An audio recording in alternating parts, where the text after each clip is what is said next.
Désiré, on savait qu'on allait le perdre. Voilà, il était programmé pour partir. C'est un joueur qui est suivi depuis l'âge de ses 12 ans par les plus grands clubs européens. Donc inévitablement, vous savez qu'à un moment donné, il doit partir. J'étais plus frustré avec Florian, avec Bruno, quand Mathystel est parti. Forcément, quand arrive la séparation avec Bruno, c'est un moment très très difficile. Évidemment, pour nous, c'était une décision très regrettable parce que on pensait que le moment n'était pas venu, parce que on estimait à la fois l'homme et l'excellent entraîneur qu'il est. Qu'est-ce qui t'a été signifié pour que tu sois plus dans le projet, concrètement ? On m'a rien reproché suite à mon départ. Olivier, c'est quelqu'un de top, super manager, fédérateur d'équipe. Le pire souvenir que j'ai, c'est le jour où il est parti du club. Non, Olivier, on va se concentrer un petit peu plus sur toi parce qu'on n'a pas passé autant de temps au téléphone pour pas évoquer ta carrière et ton parcours.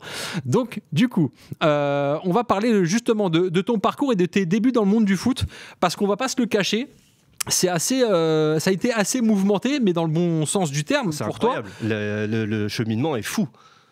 Oui, voilà. Alors, on a ton parcours, Olivier. En 99, tu démarres au RC Strasbourg. Ensuite, tu vas aller du côté de Brest pendant 4 ans. Tu vas faire d'autres clubs avec Vannes. Tu vas retourner à Brest pendant une petite année avant d'aller à Dijon pendant 1 an, encore une fois. Puis ensuite à Lorient avant de retourner à Dijon et ensuite à Rennes, là où on t'a connu ces derniers temps. Alors, on avait une petite devinette pour toi, ou un rébut, pour que tu puisses nous expliquer comment tu as démarré dans le monde du foot. Axel Benchina, notre chef d'édition, te la propose, tu la vois. Alors, même nous, on a eu du mal à trouver. Ouais, est-ce que toi, tu vas trouver ? Bonne chance. C'est capillotracté comme jamais. Il n'y a que toi qui as la réponse, de toute façon, mais voilà. Il y a des chiffres et des lettres, il y a le maillot de Peggy. Ouais, j'ai vu, après il y a le maillot de Peggy Yundula évidemment, mais est-ce que le mot finit par là Non, sincèrement, je ne l'ai pas. C'est une association d'idées, mais c'est une association foireuse. Ouais, on va pas se mentir. Là, on se désolidarise de Axel Benchina de l'édition, mais on assume quand même. Non, tu as commencé au RC Strasbourg en floquant les maillots, tout simplement, à la boutique du RC Strasbourg. Est-ce que tu peux nous raconter ça ? Exact. Oui, en fait, dans le cadre de la fin de mes études, je devais faire un stage de 6 mois au Racing Club de Strasbourg et après avoir candidaté, j'ai été reçu et j'ai fait mon stage au Racing et effectivement, les premières choses que j'ai fait, c'est notamment floquer les maillots. Donc oui, j'en ai floqué quelques centaines à l'époque. C'était un stage de quoi, Olivier, à l'époque ? C'était un stage de quoi que tu recherchais ? En fait, je faisais un DESS de marketing du sport après avoir fait une maîtrise de droit. J'ai été pris dans ce DESS-là parce que voilà, j'étais passionné de sport et je voulais vraiment l'intégrer parce que après avoir fait ces études de droit, je voulais vraiment réintégrer le milieu du sport. Enfin, en tout cas, mettre toutes les chances de mon côté. Et voilà, il y avait un stage à faire de 6 mois et j'avais postulé au Racing. J'ai réussi à l'intégrer et voilà, c'est en fait le pied à l'étrier. Évidemment, sans penser il y a 25-26 ans que j'aurais bougé autant, que j'aurais autant évolué. Voilà, ça a jamais été une fin en soi, mais je me souviendrai toujours du premier jour où je suis arrivé à la Méno, où c'était un peu un rêve parce que je suis passionné de foot avant toute chose. Hein. Sincèrement, c'est ce qui m'a conduit à travailler dans ce milieu-là. J'adore le jeu, j'aime le foot. Et évidemment, quand on arrive à allier sa passion avec son travail, c'est un luxe incommensurable. Et comment t'as atterri à Strasbourg en particulier ? Parce que t'es quand même breton à la base, donc t'aurais pu aller chercher dans les clubs du coin. Mais non, tu vas à l'autre bout de la France, à Strasbourg. Non, tout simplement, Rick, parce qu'à l'époque, en fait, il y a pas beaucoup de formations en fait qui allient le sport et le marketing. Vous avez un DESS à Caen, il y a celui de Limoges déjà qui existe, mais qui est plus juridique. Il y a celui de Strasbourg, et il doit y en avoir un 4e, un 5e.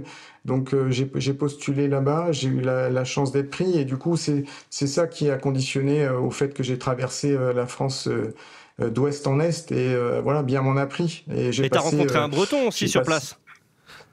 Plusieurs, j'en ai rencontré plusieurs. Il y avait dans le désordre, il y avait Claude Leroy, il y avait Corentin Martins, il y avait Jackie Duguay-Pérou, il y avait Yvon Pouliquin. J'ai été bien accueilli par la diaspora bretonne à Strasbourg. Vrai reconnaissent vrai, comme on dit. Exactement, là c'est le cas. Alors Olivier, est-ce que tu peux nous expliquer, parce que tu as commencé donc du coup stagiaire à la boutique de Strasbourg, ensuite tu as enchaîné, on va dire, les différents postes, puisque tu as été responsable du marketing, responsable de la communication ensuite, et puis un peu de tout après. Comment on passe du flocage de maillot à responsable marketing, puis ensuite à la com? C'est des concours de circonstances, j'imagine, des propositions, mais qu'est-ce qu'il faut comme qualité pour travailler à ces postes-là?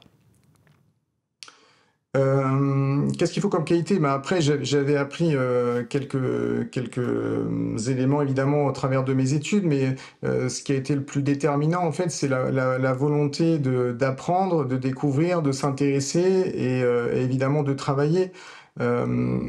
Après, vous pouvez vous permettre d'évoluer aussi parce qu'à un certain moment, ben, il y a des gens qui vous font confiance. Donc, il faut saisir cette chance-là. Et si j'en suis arrivé là, entre guillemets, aujourd'hui, c'est parce que des personnes tour à tour que j'ai pu croiser m'ont donné cette opportunité d'évoluer. Évidemment, rien ne se fait sans travail, ça c'est certain. Il faut un minimum de compétences. Après, vous apprenez aussi des choses sur le tas. Il y a des choses, vous n'apprenez pas tout en amont. C'est en pratiquant, en se trompant, que vous progressez aussi au quotidien. Et voilà, c'est partager aussi des choses avec les gens dans les différents clubs où je suis passé. C'est moi le point commun entre tous les clubs où je suis passé, ça a toujours été une aventure humaine. Ça a été toujours quelque chose de primordial pour moi et c'est ce qui a conduit à ce parcours-là qui, encore une fois, si je me reprojette 25 ans en arrière, j'aurais été incapable de vous dire que j'aurais parcouru la France d'ouest en est. Et oui. Non, il y avait Oui. surtout la Bretagne d'est en ouest. Petite précision sur Vannes. Quand tu es de 2008 à 2012, tu es directeur général là-bas. Et je me souviens que pour la première, puisque vous allez réussir à refaire monter le club en Ligue 2, pour son premier match de Ligue 2 à domicile, il y a eu quelques péripéties. Est-ce que tu peux nous raconter en tant que dirigeant ce qui s'est passé et comment tu l'as vécu? Oui, c'est pour le moins, c'est le moins qu'on puisse dire, une péripétie. Voilà, après, il faut remettre les choses dans leur contexte. À l'époque, Vannes s'est évolué en national et monte en Ligue 2 en 2008. Moi, j'arrive fin du mois de mai, début du mois de juin. Et donc, le stade de la Rabine n'est pas aux normes. Donc, pendant l'espace de 2 mois, vous travaillez d'arrache-pied pour le mettre aux normes. Et effectivement, le hasard du calendrier fait que le premier match de Vannes au niveau professionnel, vous accueillez le Racing Club de Lens qui descend de Ligue 1 avec le plus gros contingent de supporters et qui plus est, le match est télévisé à l'époque sur Eurosport. Donc forcément, ça faisait beaucoup de choses pour un promu. Et le vendredi, avant le match qui a lieu le lundi soir, le préfet vous refuse l'homologation du stade. Donc c'est un premier gros coup de froid. Tout le week-end, vous travaillez et le lundi après-midi, le préfet réitère son avis négatif en fait sur l'homologation du stade. Qu'est-ce qui allait pas, Olivier, sur le stade? Plein de choses, les aspects sécuritaires notamment, les aspects sécuritaires, les passages pour les pompiers. Il y avait plusieurs choses à l'époque que la commission de sécurité a refusé de valider. Et en fait, je crois à 16h, le maire qui a le pouvoir de outrepasser la décision du préfet a donné l'autorisation d'homologuer le stade de la Rabine. Donc voilà, 5 heures avant le coup d'envoi, vous avez eu l'aval des autorités pour pouvoir jouer. Bon, l'histoire s'est bien finie puisque ce soir-là, de mémoire, le VOC a battu Lens 2-1 après avoir été mené 1-0. Donc l'histoire s'est bien finie, mais c'est sûr que vous transpirez à grosses gouttes. De toute façon, de l'arrivée à Vannes jusqu'au premier match et même dans les mois qui ont suivi, ça a été très très intense, très intense. Mais on a partagé beaucoup de choses avec les gens en interne, avec les supporters. Cette année-là, il y a eu aussi la finale de la Coupe de la Ligue au Stade de France. Pour un promu en Ligue 2, c'était incroyable, même si celle-ci l'a tourné un peu court parce qu'au bout de 21 minutes, vous aviez 3-0. Mais voilà, c'était une aventure incroyable. Alors justement, revenir sur cette aventure en Coupe de la Ligue, vous aviez spécifié dans différents articles, dans différentes interviews, la force du vestiaire et cette capacité humaine à tout renverser. Surtout qu'on voit des beaux visages là. Il y a Benoît Costil à l'époque. Hein. Il y a Benoît... À côté d'Olivier, Benoît Costil, il y a Stéphane Auvray au bout, qui a joué en MLS après. Énorme. Comment on gère en tant que dirigeant une aventure comme ça ?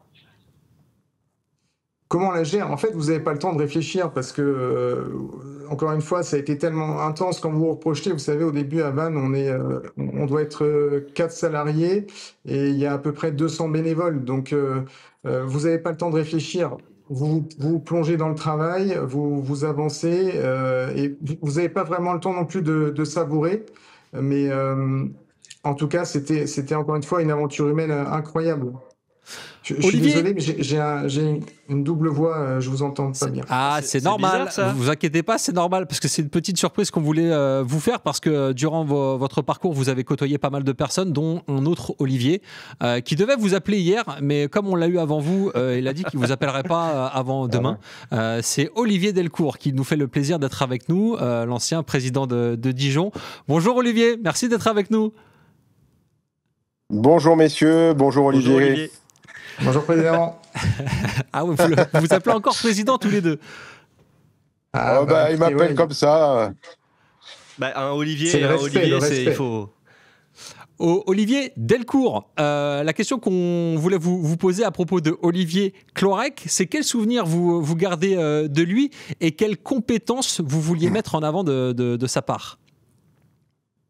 Oh, plein de compétences et que des bons souvenirs. Le pire souvenir que j'ai, c'est le jour où il est parti du club.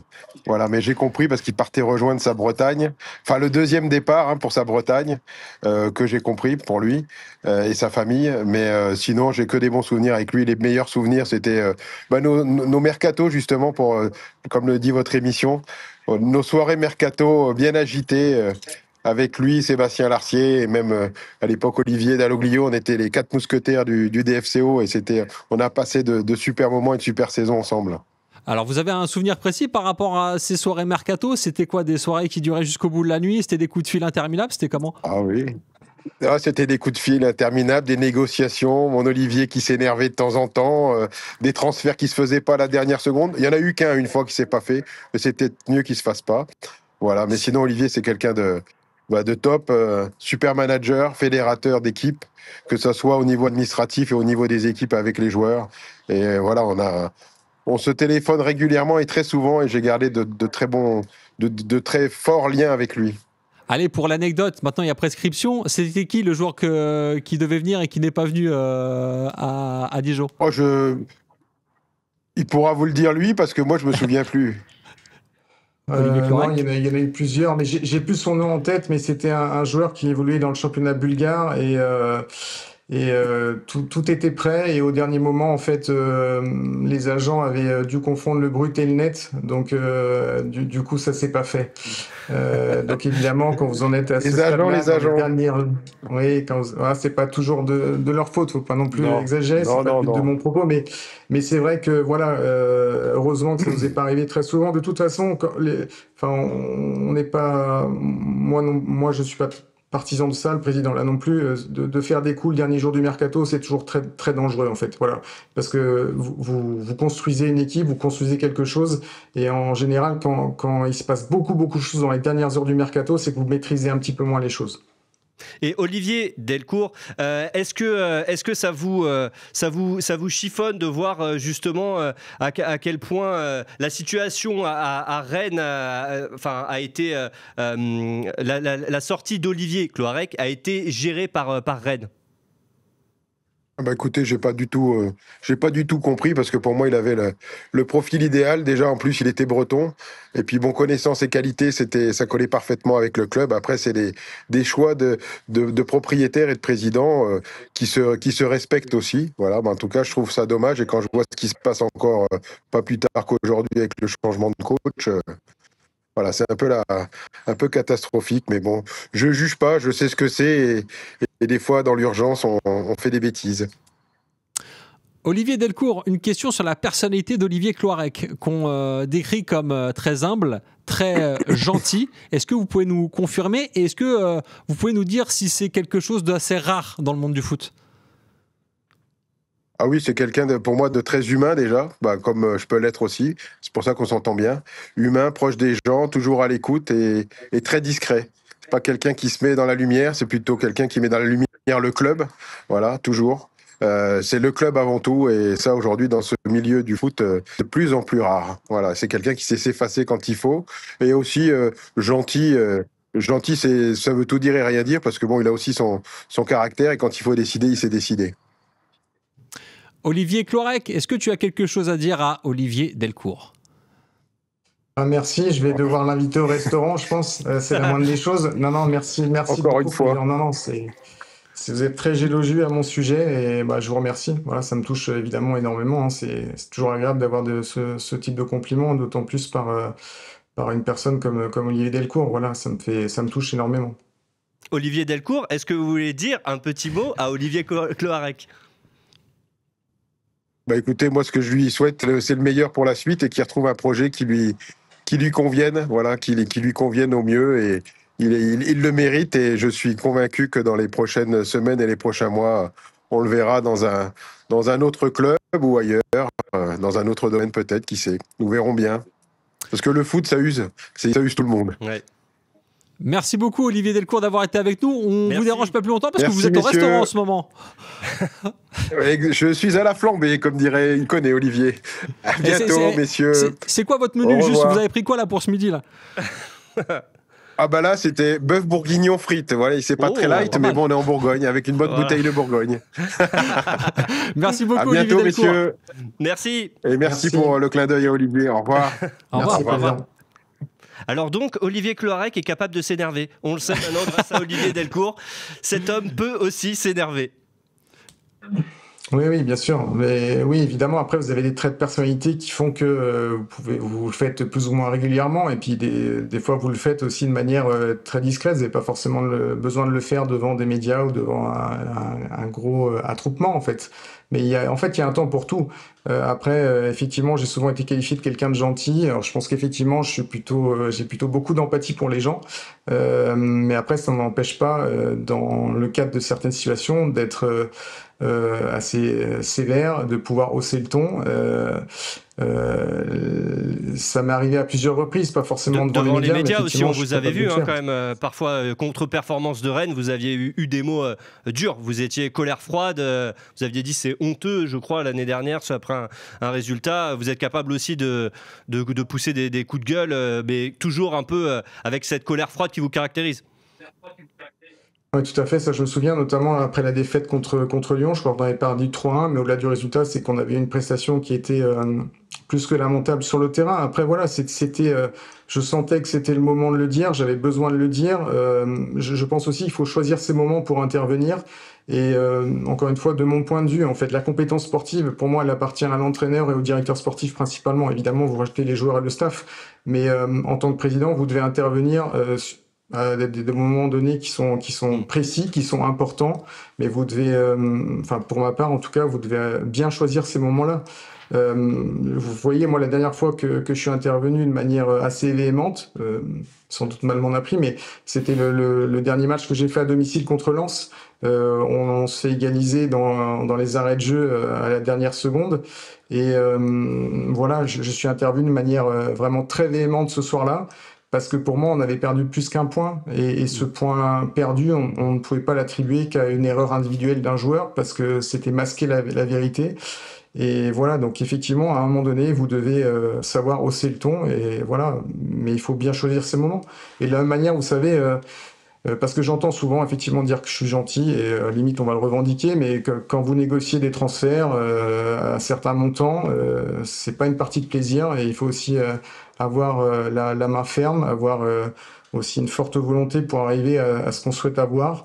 Et voilà, mais l'un n'empêche pas l'autre, en fait, il y a un temps pour tout, et puis voilà, chacun est constitué comme il l'est, et après avec l'âge aussi, on essaye d'évoluer, on écoute les conseils, et voilà, l'idée c'est toujours de mieux faire.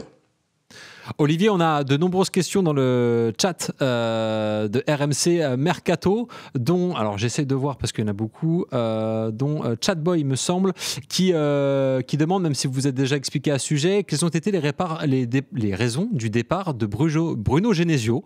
Quelles ont été les raisons du départ de Bruno Genesio en novembre 2023 ? Est-ce que vous pouvez nous expliquer comment vous l'avez vécu, comment ça s'est fait ? Voilà, tout simplement. Comme je vous l'ai dit au début de l'émission, en fait, on l'a mal vécu parce qu'avec Bruno et Florian, on formait un trio qui était très soudé, et qui l'est toujours d'ailleurs aujourd'hui, parce qu'on est en contact très régulier ensemble. On a vécu de très forts moments. C'était une très très belle période pour le Stade Rennais. Je pense qu'on a fait vivre beaucoup d'émotions très positives auprès des supporters, auprès des partenaires, enfin auprès de tous les amoureux du Stade Rennais. Donc forcément, quand arrive la séparation avec Bruno, c'est un moment très très difficile. Après, une fois que cette décision elle est actée, que Bruno a pris la décision de quitter le club, vous devez, en tant que président, tout de suite être réactif parce que la machine football, elle ne s'arrête jamais. Donc, et vous avez des enjeux derrière qui sont très très importants. Donc, il faut savoir faire la part des choses encore une fois. Et Bruno l'a expliqué à plusieurs reprises. Voilà, il a été un peu usé parce que le football, il faut sans cesse se régénérer. C'est quelque chose d'assez complexe. Et voilà, à un moment donné, il y a peut-être moins d'essence dans le moteur. Et Bruno a eu toute l'honnêteté pour nous faire part à Florian et à moi de sa décision de quitter le stade. Évidemment, pour nous, c'était une décision très regrettable parce que on pensait que le moment n'était pas venu, parce que on estimait à la fois l'homme et l'excellent entraîneur qu'il est. Si les gens en doutaient encore, il suffit de voir le match d'hier soir et le parcours qu'il fait à Lille. Voilà, c'est une bonne personne et un excellent entraîneur. Alors justement, Bruno Genesio est directement qualifié pour les huitièmes de finale de la Ligue des Champions. Quel regard vous portez sur les performances actuelles de Bruno Genesio avec Lille ? Je suis très content pour lui. Je suis très content pour le LOSC de manière générale. Puis pour le foot français, c'est quand même bien qu'on ait 4 clubs qui soient qualifiés pour le prochain tour. Enfin, 3 en barrage et puis un qualifié directement. Après, concernant Bruno, spécifiquement pour lui, je suis vraiment très content parce que souvent on met aussi en avant ces faits d'armes contre les clubs prestigieux comme Manchester City, le Real de Madrid, l'Atlético Madrid. Mais pour moi, c'est très réducteur parce que c'est un excellent entraîneur et il le prouve par le travail réalisé au LOSC, à Rennes, à Lyon. Je pense que sur la durée, il a eu d'excellents résultats. C'est quelqu'un qui connaît très très bien son métier, qui a une grande expérience aujourd'hui, qui fédère derrière lui, qui est à l'écoute. Franchement, voilà, je suis très heureux. Faut pas oublier, vous savez, que quand il a été à Rennes, il a été élu meilleur entraîneur par ses pairs. Donc c'était déjà une vraie reconnaissance à l'époque. Et aujourd'hui, ce qui lui arrive, voilà, je suis vraiment très content. Et c'est pas fini, c'est loin d'être fini. Et c'est marrant, Olivier, parce que tu parlais du triptyque, justement. Donc, toi, en tant que président, Florian Maurice en tant que directeur sportif et Bruno Genesio en tant qu'entraîneur. Tu parlais justement du fait ce qu'on réalise, ce qu'on fait dans un club, on le fait jamais tout seul. On le fait grâce à d'autres personnes. C'est un travail d'équipe. Ce travail d'équipe, tu l'as dit, il a été fait et bien fait, notamment au niveau des résultats. Peut-être un peu moins la saison dernière, on y reviendra. Mais est-ce que le départ de Genesio a pas été, entre guillemets, le début de l'effondrement du château de cartes, en fait, de cet organigramme que tu avais réussi à constituer? Je ne sais pas si on peut le résumer à ça, je pense que ça serait un peu réducteur aussi, mais forcément, ça a une part importante. Le départ de Bruno, qui plus est, à ce moment-là de la saison, forcément, ça a un impact considérable et inévitablement, ça a des répercussions sur la suite. Vous savez, un club de foot, c'est comme de l'horlogerie, en fait. C'est très minutieux, faut être très précautionneux parce que c'est très fragile. Voilà, donc chaque mouvement peut perturber l'équilibre d'un club. Et effectivement, je sais pas de quel ordre vous dire ça, mais évidemment que cette décision, à ce moment-là, aussi, le moment est très important, le timing est très important, a eu des répercussions sur la suite. Olivier, en tant que président, vous avez dû gérer beaucoup de choses dans les différents clubs où vous êtes passé, notamment à Rennes. Il y avait l'histoire, par exemple, lors du Rennes-Tottenham en septembre 2021, pour la réception de Tottenham, justement en Coupe d'Europe, avec un protocole bien spécifique, d'autant plus qu'il y avait le Salon de l'Agriculture, je crois, à ce moment-là, du côté de Rennes. Vous pouvez un petit peu rappeler les faits, comment ça s'est passé, ce que vous avez dû gérer? Parce que parfois, on a tendance à dire qu'un président ou un dirigeant ne gère que le sportif et le terrain, entre guillemets. Là, pour le coup, ça allait bien au-delà.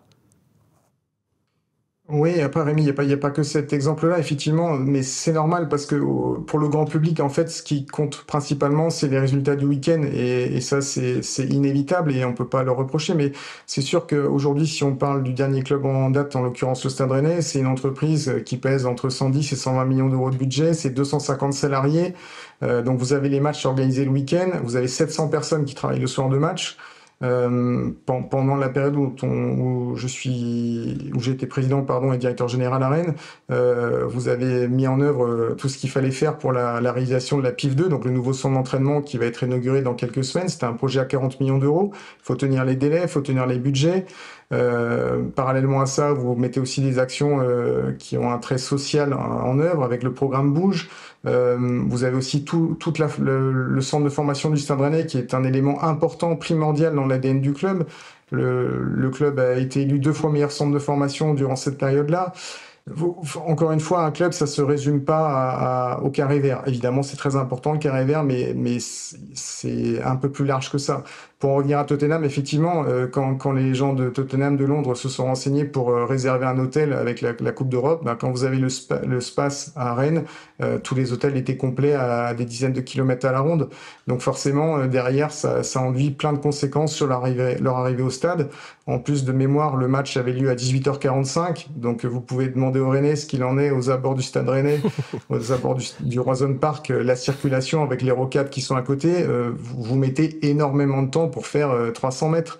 Donc oui, vous transpirez un peu parce que voilà, le match il doit démarrer à 18h45, vous avez plein d'impératifs et voilà, vous devez vous adapter, trouver des solutions. Voilà, c'est quelque chose qui est très très vivant, qui est très très oppressant, mais voilà, quand vous le faites avec passion, avec des gens qui sont en plus très investis dans le club et très professionnels, voilà, vous réussissez à faire de très belles choses.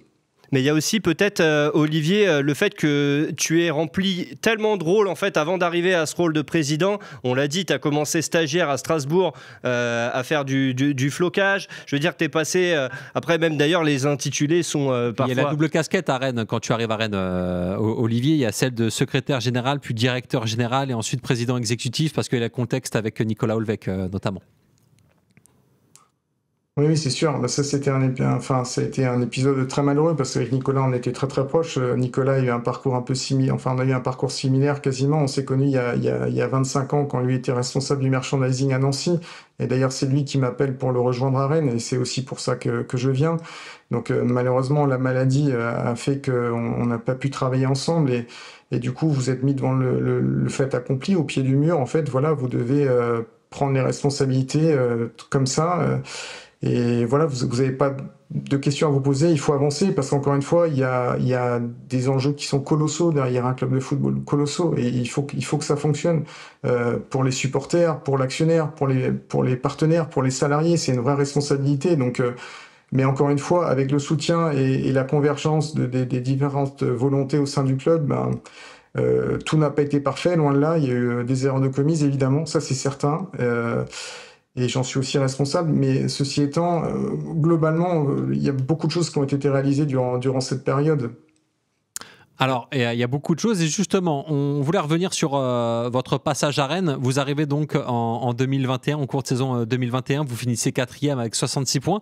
Mais c'est surtout sur la saison 2022-2023 qu'on voulait s'attarder parce que vous allez terminer 4e avec 68 points, ce qui est le record de points de l'histoire du club et notamment le record de victoires aussi avec 21 victoires. Est-ce que vous pouvez nous parler de comment vous avez géré cette saison, comment ça s'est passé avec justement Flo Maurice, avec Bruno Genesio aussi à l'époque. Voilà un peu comment tout s'est passé. Expliquez-nous un petit peu comment vous vous êtes organisé.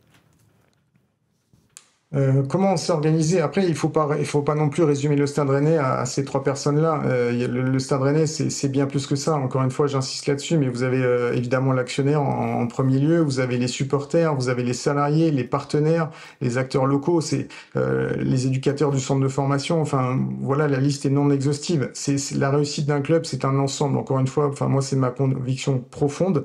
Après, voilà, vous avez une alchimie qui se fait entre les personnes, qui fait que voilà, ça fonctionne bien. Les gens sont en phase, vous avez une cohésion. Après, ce qui est difficile, c'est de la faire perdurer avec le temps, et ça, on le voit, il y a plusieurs éléments qui peuvent le démontrer, c'est très fragile. Mais effectivement, voilà, vous avez eu une continuité, une forme de stabilité aussi en interne, une forme de sérénité, une forme de, évidemment, solidarité. C'est pas une forme, d'ailleurs, c'est de la solidarité aussi, parce que, vous savez, des interrogations, des inquiétudes, on en a au quotidien quand on est dirigeant d'un club de foot, quand on est entraîneur, etc. Donc, il y a eu beaucoup de solidarité, beaucoup de soutien, et c'est ce qui nous a aidés tous à réaliser cette performance. Et cette année pour moi, elle a été exceptionnelle. C'est vraiment dommage qu'on n'ait pas accroché la Ligue des Champions parce qu'on aurait dû finir troisième, au moins troisième. Quand on finit avec 68 points, je crois qu'on a marqué 82 buts en championnat. C'est l'année, moi, durant mes 25 ans de carrière où j'ai pris le plus de plaisir. Et on est très content aussi, vous savez, on n'en parle pas assez souvent, mais de faire vivre des émotions aux gens, ça fait partie aussi de notre responsabilité. On était très heureux avec Bruno et avec Florian de procurer autant de plaisir aux nombreux supporters rennais. Vous savez, il y a presque un an de ça, vous avez 10 000 supporters qui ont rejoint Milan pour le match de Coupe d'Europe. Alors il y a eu le résultat, 3-0, une défaite, certes, une victoire au match retour, mais il y a le résultat comptable. On aurait voulu faire mieux, ça n'a pas été le cas, mais en tout cas, procurer autant d'émotions sur cette saison-là ou sur ces 2 saisons-là tous les amoureux du Stade Rennais, c'était une vraie réussite, une vraie fierté pour nous en interne. Au-delà de tout le bilan chiffré, que ce soit financier ou nombre de points, etc. Voilà, faire vivre des émotions, c'est très très important et nous, on vit à travers ça également. Olivier, il y a une question de Y'a pas de mal 35 dans le chat. C'est Monsieur Cloirec. Quelles sont les chances de voir aboutir le projet du nouveau stade à Rennes ? Écoutez, n'étant plus dans le projet du Stade Rennais depuis 4 mois, c'est difficile de répondre à cette question. Non pas que je veuille faire la langue de bois, mais aujourd'hui, j'ai plus d'éléments tangibles en fait pour vous donner ce qu'il en est de l'avancée du projet. Encore une fois, pour recontextualiser les choses, ça a été aussi une vraie réussite. Pendant plus de 2 ans et demi, le stade était complet. Il y a une ambiance phénoménale, notamment qui est liée à la présence du RCK dans le stade. Donc, le club voulant grandir, vous avez de plus en plus de gens qui voulaient souscrire un abonnement au stade et vous étiez très frustrés en fait de ne pas pouvoir accueillir tout le monde. Donc, l'idée de créer un stade s'est posée parce qu'il y a un endroit qui était pas loin du Roison Park. C'était un peu miraculeux que cette surface soit encore disponible. Évidemment, on a planché sur ce projet de nouveau stade qui était en parallèle de l'actualité, évidemment, mais vous dire à ce jour où on en est, malheureusement, j'ai pas les éléments de réponse à vous donner. Il y a une autre question de Rouge Mémoire dans le chat. Bonjour Président, avec le recul et au regard de la situation actuelle du club, avoir fait de la qualification en C1 un objectif et non une simple envie, n'était-il pas une erreur de jugement qui a fait partie de ces détails qui ont déréglé le club ? C'est possible. Après, si vous n'avez pas d'ambition, on peut aussi vous le reprocher. Quand vous finissez 2 fois 4e d'affilée et que la 3e année, cette fameuse 4e place devient qualificative, enfin avec des barrages, mais elle s'ouvre.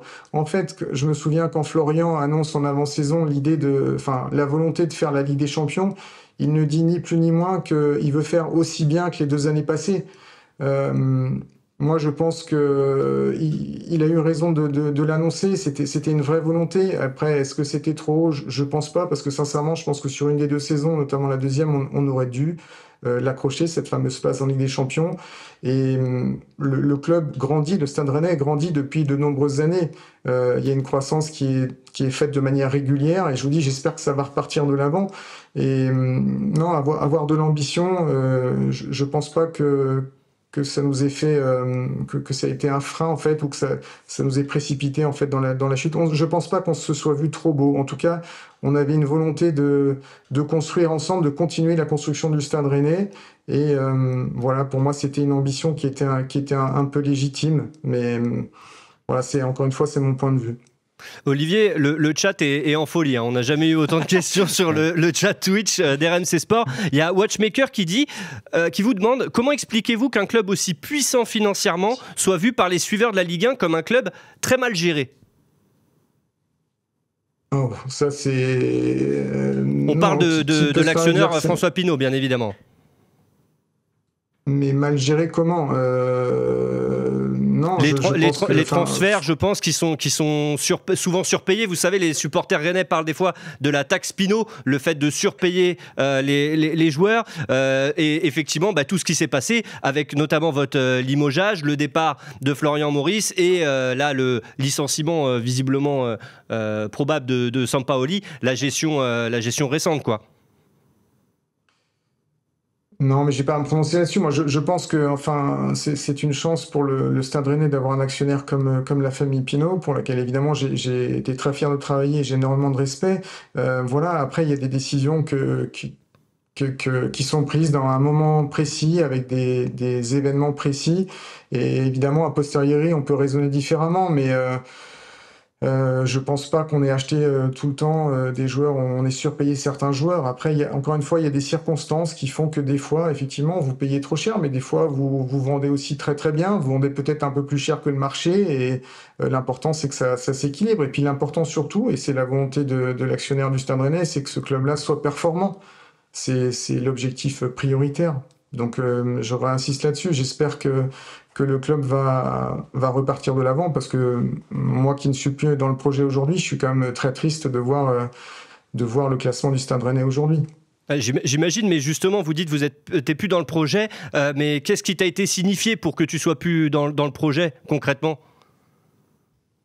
Non, Loïc, j'ai pas envie de revenir là-dessus. Voilà, vous savez, il y a une page qui s'est tournée. Comme l'a dit le président Delcourt tout à l'heure, voilà, il y a des décisions qui ont été prises. Il faut en prendre acte et les respecter. Je n'ai pas eu de reproche, en fait. Voilà, on m'a rien reproché suite à mon départ. Voilà. Très clair. Bon, Lolo, je crois que c'est l'heure du petit quiz pour Olivier. Allez, on va sur une note un petit peu plus légère. On va. Alors, c'est pas vraiment un quiz, c'est plus un question-réponse pour Olivier Cloarec. On l'a fait sur la Bretagne. Hein, ça t'étonne pas vraiment, Olivier, un petit question-réponse sur la Bretagne. Est-ce que tu es prêt ? Allez-y, on y va. Alors, il n'y a pas de bonne mauvaise réponse. Hein, c'est vraiment selon ce que tu as envie de répondre. Alors, Olivier, Nantes, c'est la Bretagne ou c'est pas la Bretagne ? Pour moi, non. C'est pas la Bretagne. Ok, alors du coup, c'est qui le plus grand club breton ? Excusez-moi, Loïc, je précise, mais pour un ancien président du Stade Rennais, c'est quand même compliqué de dire que Nantes fait partie de la Bretagne. Et après, il y a toutes les raisons historiques, mais voilà, précision. Alors du coup, le plus grand club breton, si c'est pas Nantes ?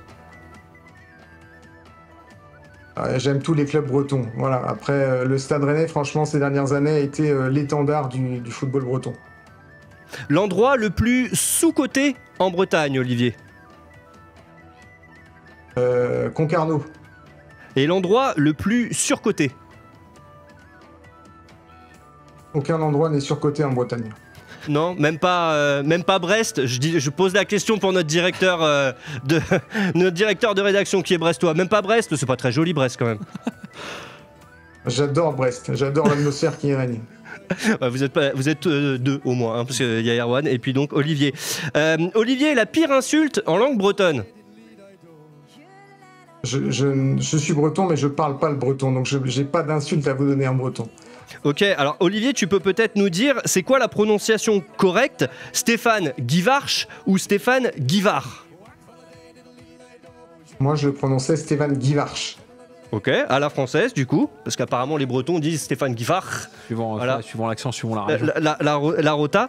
La spécialité bretonne incontournable pour toi, Olivier ? Écoutez, moi j'adore les crêpes, donc voilà, je vous dis les crêpes. Les crêpes, ou la galette saucisse pour les Rennais. Ah, et galette saucisse, forcément. C'est la réponse que j'attendais en vrai. La spécialité qui est survendue, surcotée. J'en ai pas en tête, Loïc. Moi, je vous dis, je suis un adepte de la Bretagne, je suis profondément breton, donc j'ai de négatifs sur la Bretagne, vous aurez du mal à me trouver des choses. Mais le Queen Yaman, c'est quand même assez lourd. C'est généreux, c'est généreux. C'est à l'image de, c'est généreux. À l'image de la Bretagne. La galette, tu l'aimes comment ?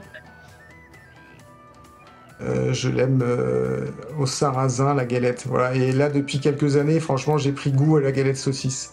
Ah oui, forcément, c'est le côté rennais, ça c'est la spécialité. Olivier, selon l'expression, on dit qu'en Bretagne, il ne pleut que sur...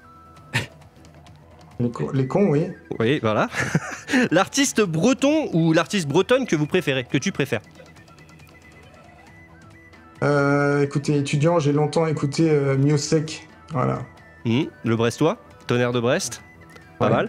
Le sportif breton que tu préfères au-delà du football ? Ou la sportive, bien sûr. C'est une très bonne question. Comme ça, instantanément, j'en ai pas un qui me vient en tête. Bernard Hinault. À l'époque, écoutez, Lecléac. tu me notes de la bouche, voilà. Non, j'allais te répondre Bernard Hinault, le blaireau, en fait, voilà. Voilà, bah oui, c'est une des légendes sportives. Je crois que c'est le préféré de Rémi aussi. C'est pas ça? Ouais, si, c'est vrai. Ton footballeur breton préféré, Olivier? Écoutez, j'ai eu la chance de côtoyer un peu Johan Gourcuff, et pour moi, c'était un excellent joueur, un esthète du football et une très bonne personne également. Très bien. Et dernière question, faut-il s'appeler Olivier Cloarec pour présider un club sportif en Bretagne? Je vois à quoi vous faites allusion, Loïc.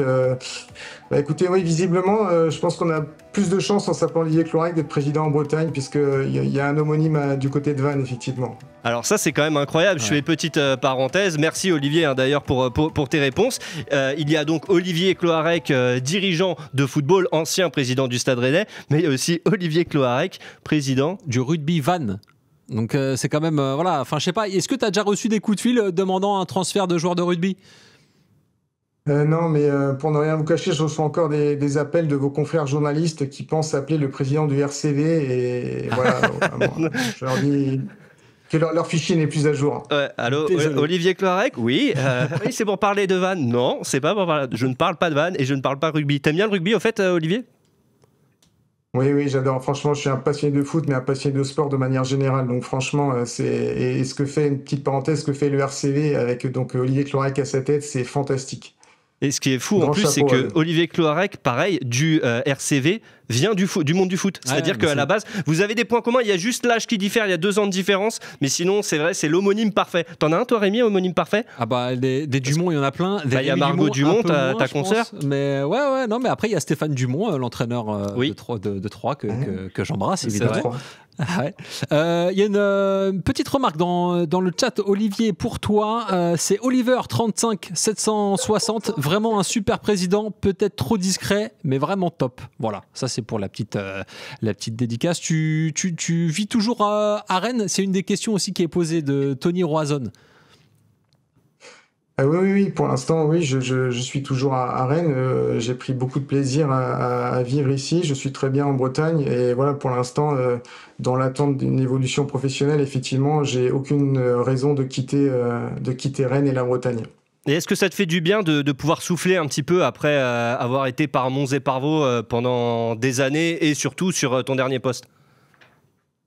En fait, je vous dirais pas que ça fait du bien, forcément, c'est un changement qui est assez radical parce que vous passez d'une suractivité avec une pression incommensurable à une inactivité, et ce, sans sas de décompression. Donc, vous avez un contraste qui est très important. Voilà. Après, c'est comme tout, il faut savoir s'adapter, et puis l'essentiel, voilà, c'est de rebondir, mais il faut mettre à profit cette période-là. Voilà, c'est une coupure, ça fait partie de la vie, d'une carrière professionnelle. Il faut aussi savoir relativiser les choses parce qu'il y a des choses qui sont bien plus graves et bien plus importantes. Donc, voilà, il faut mettre à profit cette période-là et puis rebondir. Je vous dis, j'espère dans les prochaines semaines, aux prochains mois, on verra bien. T'as eu des touches? Allez, dis-le-moi entre Bretons. Bretons, Olivier pour Loïc. Non, pour l'instant, enfin, on va dire que ça commence à bouger un petit peu. Voilà, ça commence à bouger un petit peu, mais vous savez, moi, je suis assez.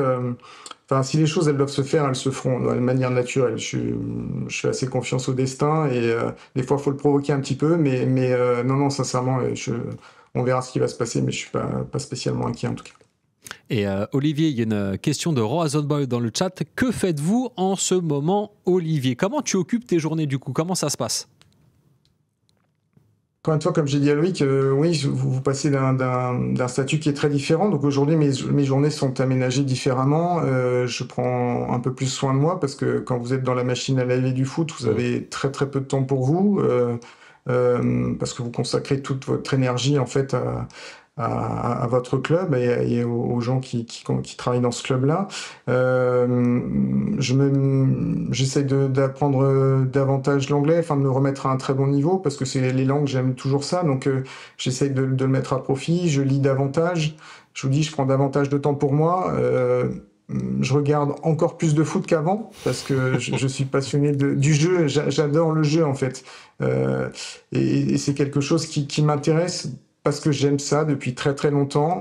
Après, en restant à ma place, parce qu'encore une fois, je suis passionné de foot, mais les gens dans un club qui ont les compétences ce sont les joueurs, un directeur sportif et un entraîneur avant toute chose. Mais voilà, je regarde encore plus de foot qu'avant. Oui, puis comme vous étiez hier à Guingamp, vous êtes aussi, preuve de votre parcours, invité un petit peu partout en France pour suivre les matchs, que ce soit à Lille, dans le sud, en Bretagne évidemment, et puis même du côté de Strasbourg aussi, je crois. Exactement, non, j'ai été invité par Strasbourg pour la remise à Légion d'honneur de Marc Keller. Laurent Nicolin m'a invité gentiment pour les 50 ans du MHSC au mois de novembre. Évidemment, Florian Maurice m'a invité à Nice, Bruno et Olivier Létang m'ont aussi invité à Lille.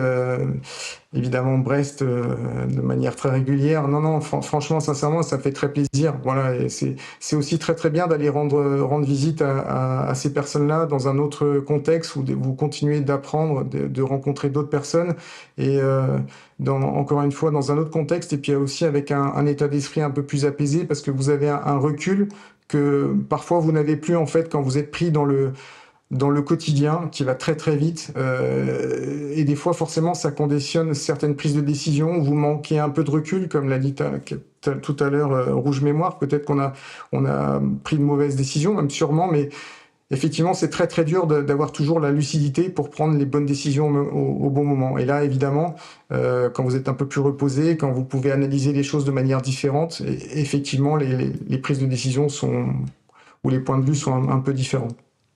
On va parler de nouveau mercato avec toi, Olivier, parce qu'on voulait revenir aussi sur tout ce que tu as pu faire à Rennes en termes de vente et recrutement de joueurs, parce que en regardant, en préparant l'émission, on s'est aperçu que sur les 15 plus grosses ventes, tu en avais 10. Et là, on a mis celle. Alors, sur cette infographie, il y a les 8 plus grosses ventes de l'histoire de Rennes, et avec le petit astérix, donc Doku, Désiré Doué, Naïef Aguerd, Eduardo Camavinga, Leslie Ugochunku et Lovro Mayer. C'est toi qui a réalisé ces plus grosses ventes. Est-ce que tu peux nous parler de comment se sont fait certaines de ces ventes, notamment je pense à Jérémy Doku qui est la plus grosse de l'histoire du club. Est-ce que quand tu vois ça, tu ressens de la fierté? Est-ce que ce sont des ventes qui ont été difficiles à réaliser? Comment ça s'est passé? Non, c'est pas de la fierté parce que le but premier, encore une fois, je vous l'ai dit tout à l'heure, c'est de trouver un équilibre entre l'économique et le sportif. Voilà, et de faire vivre des émotions à tous les supporters des clubs dans lesquels je suis passé. Après, fatalement, vous avez des contraintes économiques, donc oui, vous devez acheter et vendre. Et effectivement, il faut être aussi très performant dans ce cadre-là. C'est sûr que ce sont des montants très très importants, on les a suffisamment mis en avant. C'est des négociations, forcément, je vais rien vous apprendre, mais qui sont âpres. Quand vous arrivez à atteindre des montants de cet ordre-là, c'est pas très très simple, mais l'important c'est d'arriver à l'objectif qu'on s'est donné et que le club s'y retrouve au niveau financier au moins. Voilà, sachant que encore une fois, moi je travaille toujours avec l'aval du sportif, évidemment de l'actionnaire, donc les décisions sont prises d'un commun accord, mais voilà, c'est quelque chose que j'ai été amené à faire depuis Vannes, que j'ai fait aussi avec Olivier Delcourt à Dijon. Et vous savez, là aussi, c'est un travail collectif. Évidemment, après, vous avez des gens qui ont une part un peu plus importante. Et évidemment, dans les négociations, là, pour le coup, oui, je pense que voilà, j'ai apporté une forme de plus-value, on va dire. Mais c'est assez... oui, ce sont des chiffres qui sont assez conséquents, on va dire, oui, effectivement. On voudrait rentrer dans votre cerveau, dans votre tête pour comprendre par exemple comment une opération avec Désiré Doué s'effectue, sachant que c'est un joueur formé au club. Il y en a beaucoup, il y avait Ousmane Dembélé aussi, Eduardo Camavinga, Leslie Ugochunku notamment. Mais comment une opération avec Désiré Doué s'effectue, sachant que c'est quand même un joueur qui est issu du centre de formation? Est-ce qu'on est tiraillé entre le fait de pouvoir le vendre à une certaine somme qui est conséquente ou la volonté de garder le joueur pour justement faire entre guillemets progresser l'équipe et avoir une sorte de fer rouge pour marquer l'équipe de son centre de formation? En fait, Rémi, vous avez plusieurs éléments qui rentrent. Encore une fois, vous avez le contexte, le timing. Vous avez évidemment la volonté du club, mais la volonté du joueur. C'est pour ça que vous avez aussi la concurrence à laquelle vous devez faire face. Quand vous êtes amené à vendre Désiré Doué ou Jérémy Doku, qu'en face vous avez Manchester City et concernant Désiré Doué, principalement le Bayern de Munich et le Paris Saint-Germain, fatalement, vous savez que vous êtes en position d'infériorité parce que ce sont des clubs qui sont très prestigieux, qui ont des moyens financiers qui sont colossaux. Le joueur, quand il a le choix aussi des fois entre Rennes et ces clubs-là, évidemment, souvent il a la velléité de vouloir partir. Après, que ce soit Jérémy ou Désiré Doué, ils auraient pu partir l'année d'avant, voire l'année encore avant. Et vous savez, une force aussi dans les clubs, c'est de savoir garder ses joueurs.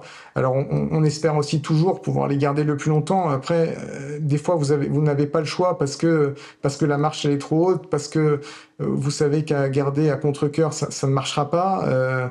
Mais je peux vous dire qu'il y a des joueurs qu'on a gardés qui auraient pu partir bien avant. Il faut trouver le meilleur moment pour le vendre. Et des fois, vous avez une meilleure perception des choses. Des fois, encore une fois, le contexte est très important. Désiré, on savait qu'on allait le perdre. Voilà, il était programmé pour partir. Il aurait pu partir l'année d'avant. C'est un joueur qui est suivi depuis l'âge de ses 12 ans par les plus grands clubs européens. Donc, inévitablement, vous savez qu'à un moment donné, il doit partir. Après, Désiré avait fait un peu plus d'1 an et demi avec l'équipe première. C'était aussi sans doute le moment pour le vendre. Et encore une fois, quand vous avez Paris et Munich en face, voilà, c'est compliqué de faire autrement. Je vous avoue que j'ai été un peu plus frustré. Il n'apparaît pas dans votre listing, mais j'étais plus frustré avec Florian, avec Bono quand Matistel est parti. Parce que pour le coup, pour moi, c'était... Pardon ?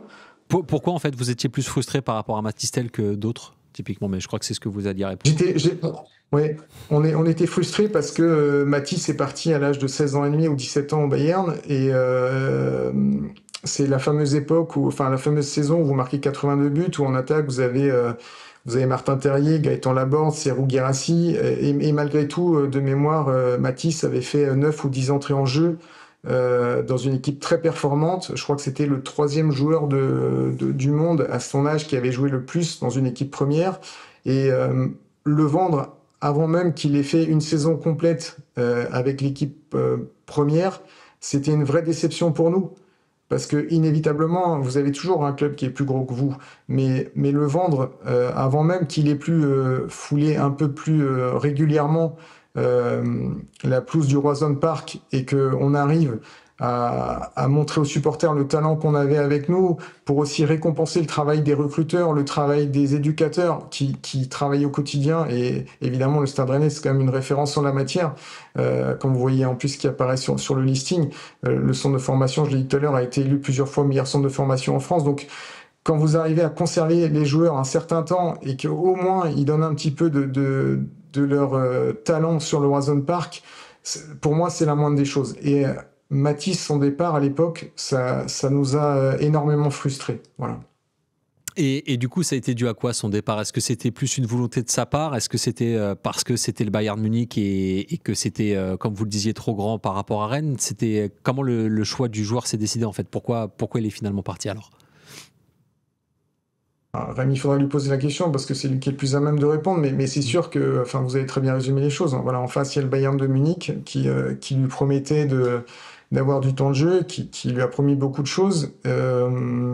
Et voilà, force est de constater qu'aujourd'hui, je suis pas sûr qu'il ait été satisfait de ce qu'il a fait depuis, mais après ça, on peut pas définir et déterminer de quoi ça fait le futur, mais pour revenir sur le point de vue du Stade Rennais, sur le travail, encore une fois, accompli en interne par les éducateurs, par le staff technique, par l'entraîneur, par Florian Maurice, c'était des gens qui n'hésitent pas à lancer des jeunes du centre de formation. Et je pense qu'il y a eu un peu d'impatience pour partir. Voilà, maintenant, quand il est parti, à Matisse, on lui a souhaité le meilleur. On lui souhaitera encore le meilleur demain, quel que soit le club dans lequel il sera. Mais voilà, une vraie frustration pour nous en tant que dirigeants en interne. Parce qu'il y a les ventes du côté de Rennes que vous avez effectuées. Il y a aussi les achats parce qu'on a comptabilisé alors sur par exemple les 15 plus grosses ventes de l'histoire du club, les 15 plus gros achats de l'histoire du club. Vous en avez 10. Et là, on vous a mis sur le même principe que les ventes, les 8 plus gros achats de Rennes avec vous. Donc il y a Amine Gouiri, il y a encore Jérémy Doku, il y a par exemple Enzo Lefebvre, Kali Mwendo et Arthur Théâtre. le contexte de Amine Gouiri est intéressant parce qu'il est formé à Lyon, il arrive à Nice et ensuite il sera transféré à Rennes dans le cadre d'une sorte d'échange, d'une transaction avec Gaëtan Laborde. En tout cas, j'ai l'impression que c'était un peu fait comme ça. Comment on détermine le prix? Comment les négociations se passent quand on veut un joueur? Parce qu'on explique souvent qu'il y a la durée du contrat, il y a le salaire. En l'occurrence, pour Amine Gouiri, est-ce que vous pouvez nous expliquer un peu comment ça s'est fait? Il y a eu un choix technique qui a été pris en interne, en fait, sur la volonté de changer de profil d'attaquant. On a discuté assez longuement, évidemment, avec les joueurs. On a discuté avec nos homonymes de Nice à l'époque. Et voilà, on a procédé à une vente croisée. Avec deux joueurs qui ont encore une fois un style différent. Et voilà, c'est sûr que le transfert d'Amine à 28 millions paraît évidemment une somme très importante, puisque ce serait le plus gros achat du Stade Rennais, de l'ère rennaise. Mais de l'autre côté, vous aviez une vente de l'ordre de 15 millions d'euros, si je me souviens bien, de Gaëtan Laborde à Nice. Donc ça fait partie des négociations et des tractations que vous avez eues entre les deux clubs, voilà, qui a conduit à ce que d'un côté vous ayez cet achat et de l'autre côté une vente. Et bon, Lou, tu veux poser une question? Oui, mais moi, c'était plus par rapport à la formation, pour revenir à ce que disait Olivier. On sait, Rennes, c'est un centre de formation ultra performant, élu plusieurs fois meilleur centre de formation de France. Est-ce que quand tu étais à la tête du Stade Rennais, il y avait aussi, on sait à quel point tu es attaché aussi à l'identité bretonne, est-ce qu'il y avait une volonté de ta part de promouvoir en fait les jeunes du cru? On sait que la Bretagne est un vrai réservoir de talent, comme peut l'être l'Île-de-France. Est-ce qu'il y avait cette volonté de ta part? Évidemment, mais ça date, vous savez, ça date pas de la période à laquelle j'ai travaillé au Stade Rennais. Je pense que ça fait des années et des années. Le Stade Rennais, il y a bien un marqueur, je pense, qui représente le Stade Rennais, c'est bien la formation. Là, les derniers joueurs en date, effectivement, on voit Kamavinga à l'écran. Il y a eu Désiré Doué, Matistel et Leslie Ugochukwu. Mais vous avez aujourd'hui dans l'équipe Lorraine Sassignon, Adrien Truffert. Et avant, vous avez eu Dabo, vous avez eu Dembélé, enfin il y en a eu beaucoup, il y a eu Michael Sylvestre. Donc la formation, c'est un marqueur fort du Stade Rennais. Un autre vecteur fort, c'est l'identité. Pour moi, vous l'avez suffisamment entendu lors de l'émission et Loïc en a présenté un peu tout à l'heure, mais voilà, le Stade Rennais, c'est pour moi l'étendard de la Bretagne et effectivement, en tant que Bretons, on est tous très très fiers de notre région et il y a un côté identitaire qui est très très fort au Stade Rennais et qui, à mon sens, est très très important. Je vous dis, l'année dernière, quand les 10 000 supporters rennais se déplacent à Milan, c'était une fierté et c'était des émotions énormes en fait dont on a parlé beaucoup en interne. Ça allait bien au-delà du terrain. C'est pour ça que ce caractère breton, faut pas non plus mettre en opposition avec un manque d'ambition ou pas d'ouverture vers l'extérieur. En fait, on était fiers de nos racines, mais avec une volonté de se développer et d'avoir de l'ambition. Et c'est en ce sens que le club ait fait 6 années une Coupe d'Europe sur les 7 dernières années. Je parle pas de cette année, évidemment. C'était une vraie continuité, un vrai exploit, et ça allait dans le bon sens pour le développement du club, avec toujours ce rappel à la Bretagne. Olivier, je voulais revenir avec toi juste sur ce que tu disais par rapport à Amine Gouiri, l'opération qu'il y a eu avec Gaëtan Laborde. Donc Amine Gouiri a acheté 28 millions d'euros et tu dis que Gaëtan Laborde part pour 15 millions d'euros entre guillemets. Est-ce que c'est réducteur de dire que du coup c'est une opération à 28 moins 15 à 13 millions d'euros ou ça va au-delà de ça? C'est un peu réducteur, Rémi, parce qu'encore une fois, il y a plusieurs paramètres qui rentrent en jeu. Gaëtan, je ne vais pas vous dire de bêtises, hein, mais je pense que quand il part, Gaëtan, il doit avoir 28 ou 29 ans. Amine, il doit avoir 21 ou 22 ans. J'espère que je ne fais pas d'erreur, hein, mais parce que j'ai pas tout appris par cœur, évidemment. Mais donc vous avez deux profils techniques différents, vous avez deux âges très différents, deux postes différents. Parce qu'ils jouent pas ils ont pas évidemment le même profil. Donc forcément, vous payez aussi vous plus cher un joueur qui est prometteur, qui joue en équipe de France Espoir, et Gaëtan qui lui offre moins de perspectives aussi de performance sur peut-être le très long terme ou sur aussi une potentielle revente. Mais encore une fois, ce qui a dicté le choix de l'époque, c'était les caractéristiques techniques du joueur. Voilà. Olivier, on voulait maintenant te parler aussi des présidents rennais, parce qu'on s'est aperçu aussi en préparant l'émission qu'il y avait pas mal de mouvements aussi au niveau des présidents à Rennes. Il y en a très peu qui ont fait, il me semble, plus de 3 ou 4 ans au club. Au-delà de Rennes, est-ce que, entre guillemets, comme au niveau d'un entraîneur ou d'un joueur, il y a une forme de, pas de date de péremption, mais de cycle en termes de président et voilà, de parcours, en fait. Quand un président est à la tête d'un club depuis peut-être 2 ou 3 ans, ça vaut le coup de changer ou pas? Parce que, voilà, en fait, comment t'expliques le fait qu'il y en ait eu autant comme ça? Bah, c'est difficile en fait d'expliquer de manière peut-être très concrète. Après, je pense qu'il faut faire aussi la part des choses parce que il y a plusieurs types de présidents. Enfin, en tout cas, je vais faire une remarque un peu plus précise. Vous avez des présidents qui sont propriétaires et des présidents qui sont salariés. Donc la différence, elle est majeure. Aujourd'hui, vous avez des présidents propriétaires comme le sont Laurent Nicolin, Jean-Pierre Caillot à Reims, et vous avez des présidents qui sont salariés comme moi je l'étais, comme Nicolas Olvec l'était également, Olivier Létang. Donc forcément, quand vous êtes salarié, forcément vous êtes plus tributaire d'être qu'il y ait des changements. Changer un président qui est propriétaire, ça veut dire que c'est le président qui décide de vendre son club. Donc aujourd'hui, c'est un peu dans l'air du temps, vous savez, encore une fois, à l'image de la société, au départ, vous aviez les joueurs qui changeaient de club. Après, vous avez eu les entraîneurs qui ont été amenés à changer plus souvent de club. Et aujourd'hui, c'est pas propre d'ailleurs aux présidents qui sont salariés, c'est dans l'ensemble du football français de manière générale.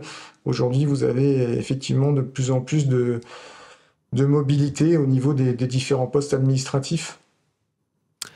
Très bien. Eh bien, c'est pas forcément très optimiste. Enfin, je veux dire, c'est pas forcément de bon augure pour la suite. Si même le métier de président est précarisé, je sais pas ce que t'en penses, Olivier, mais on est toujours en train de dire qu'il faut laisser du temps justement pour travailler correctement, pour mettre en place une structure, un organigramme, pour pouvoir laisser des gens compétents faire leur travail. Alors, je sais bien que les résultats, c'est compliqué, on veut tout de suite, et j'imagine que toi, en plus, quand t'es en première ligue, tu prends la vague en plus de plein fouet. Mais si maintenant, avant on précarisait les joueurs ou l'entraîneur, maintenant on précarise même les dirigeants, c'est quand même un mauvais signal envoyé, non? Après, Rick, chacun est libre de se faire son opinion. Voilà. Après, et puis chacun a ses convictions. Mais voilà. Après, il y a peut-être pas une bonne formule. Après, encore une fois, chacun est libre d'avoir son avis. Effectivement, quand on veut construire les choses, c'est toujours mieux de le faire sur le moyen terme. Après, il y a des paramètres qui entrent en jeu, il y a des décisions qui sont prises. Voilà, il faut les accepter. Et est-ce que tu penses que c'est l'arrivée aussi de nouveaux types d'investisseurs, comme tu disais, par exemple, on a oublié de citer Textor pour président, propriétaire, des investisseurs en général qui viennent de l'étranger et qui ont un peu moins cette culture, tu vois, qui sont encore plus dans la culture de l'instant et qui veulent tout de suite, qui sont pas forcément en plus souvent très connaisseurs en fait de la galaxie foot. Est-ce que tu penses que ça contribue aussi peut-être à précariser ce genre de fonction? Je sais pas, j'émets toujours des doutes à vouloir un peu tout schématiser et à mettre des schémas avec des colonnes très précises en disant voilà, si c'est un fonds d'investissement qui prend un président, la durée moyenne de vie de celui-là va être très limitée, plus que dans un autre contexte. Je pense pas qu'il y ait un modèle prédéfini. Après, c'est comme je l'ai dit au tout début de l'émission, un club de foot, c'est un projet, mais le projet, avant toute chose, ce sont des hommes. Donc, de mon point de vue, je pense que effectivement, sur la durée, vous avez peut-être plus de chances de construire les choses, de les pérenniser. Maintenant, voilà, il y a diverses situations qui font que voilà, la décision elle est prise de changer. Et c'est toujours fait, je pense, dans l'idée d'améliorer les choses. Donc voilà, je vous dis, je pense qu'il n'y a pas de modèle très très précis. Ok, très clair. Merci beaucoup, Olivier. Une dernière question, qu'est-ce qu'on peut te souhaiter du coup pour la suite? Qu'est-ce qu'on peut me souhaiter, Rémi? C'est gentil déjà, quelque chose de très positif. Non, mais déjà, je suis en bonne santé, c'est l'essentiel. Et puis, moi, je fais confiance à ce qui se produira dans les prochaines semaines ou prochains mois. Mais merci en tout cas de cette empathie à mon égard, en tout cas. Bah en tout cas, merci à toi de nous avoir expliqué un peu ton fonctionnement, le fonctionnement d'un club de foot aussi, parce que c'est le but de l'émission. On espère que ton téléphone a pas trop chauffé, parce que vu comment c'était sur le chat, on imagine que ton téléphone a bien dû vibrer. En tout cas, merci beaucoup. Au plaisir de t'avoir, peut-être quand tu seras de nouveau dans une direction de club. T'es le bienvenu ici, sache-le. Et puis, de toute façon, nous, on se retrouve dès la semaine prochaine, même heure, même endroit, à 13h sur le Twitch de RMC Sport et sur YouTube. N'oubliez pas, quand l'émission sera terminée, elle sera mise en ligne sur YouTube. Merci beaucoup Olivier, prends soin de toi et à bientôt. Merci Olivier et Kenavo. Merci Loïc, merci Rémi, merci beaucoup.